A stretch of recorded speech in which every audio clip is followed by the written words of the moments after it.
Satellite ఆధారిత internet సేవలు త్వరలోనే అందుబాటులోకి రానున్నాయి. Elon Musk company star link భారత్లో అపరిమిత డేటా ప్లాన్లను అందించాలని యోచిస్తోంది. సిఎన్బిసి ఆవాజ్ నివేదికల ప్రకారం కంపెనీ ప్లాన్ నెలకు రూ. 3,000 నుంచి ప్రారంభమవుతుందని తెలుస్తోంది. స్టార్ లింక్ ఇంటర్నెట్ రిసీవర్ కోసం కంపెనీ రూ. 33,000 వన్ టైం ఫీజును కూడా వసూలు చేస్తోందని నివేదిక పేర్కొంది. టెలికమ్యూనికేషన్ మంత్రిత్వ శాఖ నుంచి లైసెన్స్ రూపొందిన కొన్ని రోజుల తర్వాత స్టార్లింక్ గురించి ఈ సమాచారం వచ్చింది. భారతదేశంలో స్టార్లింక్ ప్లాన్ ధర బంగ్లాదేశ్లో ఉన్నట్లే ఉంటుంది. అక్కడ ఇది ఇప్పటికే ఉపగ్రహ ఇంటర్నెట్ను అందిస్తోంది. టెలికమ్యూనికేషన్స్ విభాగం గత వారం ఎలన్ మస్క్ కంపెనీకి గ్లోబల్ మొబైల్ పర్సనల్ కమ్యూనికేషన్ అనుమతిని మంజూరు చేసింది. దేశంలో ఈ అనుమతిని పొందిన మూడవ కంపెనీ స్టార్లింక్.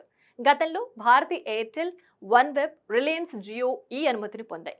భారతదేశంలో ఉపగ్రహ ఇంటర్నెట్ను ప్రారంభించడానికి ఎయిర్టెల్, జియో రెండూ లైసెన్స్ కలిగి ఉన్నాయి.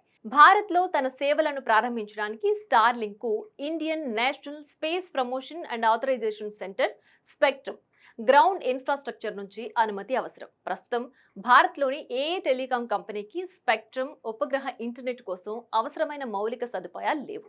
వార్తా సంస్థ ఐఏఎన్ఎస్ ప్రకారం రాబోయే రోజుల్లో స్టార్ లింక్ ట్రయల్ స్పెక్ట్రమ్ను పొందవచ్చు. దీనికోసం కంపెనీ లెటర్ ఆఫ్ ఇంటెంట్లో పేర్కొన్న అన్ని భద్రతా నిబంధనలను నెరవేర్చాలి. స్పెక్ట్రమ్ కేటాయించే ముందు Starlink Indian National and Space promotion and authorisation Centre నుంచి కూడా అనుమతిని పొందాలి.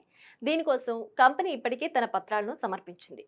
భారత ప్రభుత్వం ఇటీవలే సాట్కామ్ ఆపరేటర్ల కోసం జాతీయ భద్రతా నియమాలను అమలు చేసింది. స్టార్లింక్ వీటిని పాటించడానికి అంగీకరించింది. ఆ తర్వాత డిఓటి దీనికి ప్రాథమిక ఆమోదం తెలిపింది. వీటిలో తప్పనిసరి ఇంటర్సెప్షన్స్ మానిటరింగ్ సిస్టమ్లు, భారత్లో డేటా సెంటర్లు, ట్రాకింగ్ సామర్థ్యం, స్థానిక సేవలు, మౌలిక సదుపాయాలతో సహా 29 కొత్త షరతులున్నాయి.